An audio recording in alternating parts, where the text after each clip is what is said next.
matindi ang isang damdamin, napapago rin. Tumitibok ngayon, bukas kaya damdamin ay ganun pa rin. Sapat na sa'kin ang minsan mong sabihin na ako'y iyong mahal. Kung sadyang tayo ang pagsuyo ay kusang magtatagal. Kahit matindi ang isang damdamin, nababagay. Tumitibok ngayon, bukas kaya damdamin ay ganun pa rin.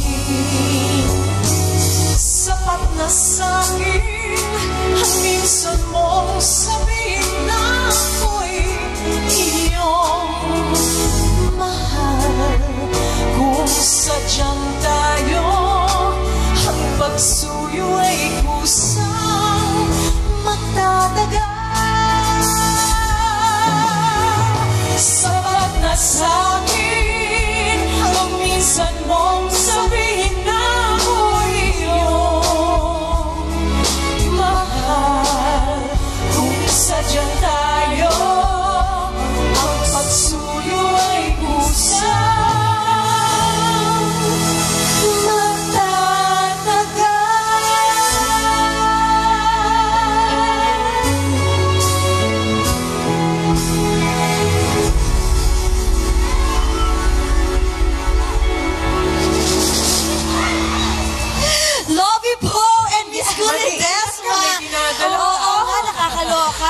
ayan.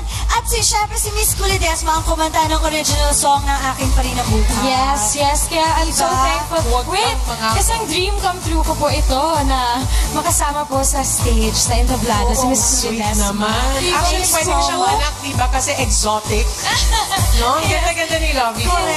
Thank you so much po, Miss Ku, for allowing me to sing with you and to revive the song Huwag Kang Mangako. It's my pleasure. Salamat po. Lovey, nagsimula na ang Akin Pa Rin Ang Bukas. Anong susunod din ang aabangan? Well, abangan niyo po bukas ang kauna-unahang paglabas ko sa Akin Pa Rin Ang Bukas. Lalabas na po si Lovelia. Mamaya po, nasa SM Tarlac kami, 5 p.m. Abangan niyo po kami dyan. And gusto ko rin po yun, magpasalamat po kay Miss Ku ulit. Maraming salamat po. Yes. Ay, and Miss Ku, meron po kayong gusto pasalamatan? Yes. I just want to say hello to the composer of One More Try. At saka itong napakagandang awitin din na Huwag Kang Mangako. And that's Cecil Azarcon, Inocente. Cecil, congratulations. Napakaganda talaga ng mga awitin mo. Sure hit talaga ito. Yes. Sobra. And I wanna invite everyone. October 12, nasa Araneta Coliseum po kami. And it's going to be a wonderful, wonderful show. Nandun po lahat ng cast ng MHL. One More Try, MHL concert po yan. Lahat ka ng cast nandiyan dyan. And pagdasal niyo ho si Vincent kasi nasa hospital siya. Duguan siya. Please lang, please lang. Thank you, Miss Ku.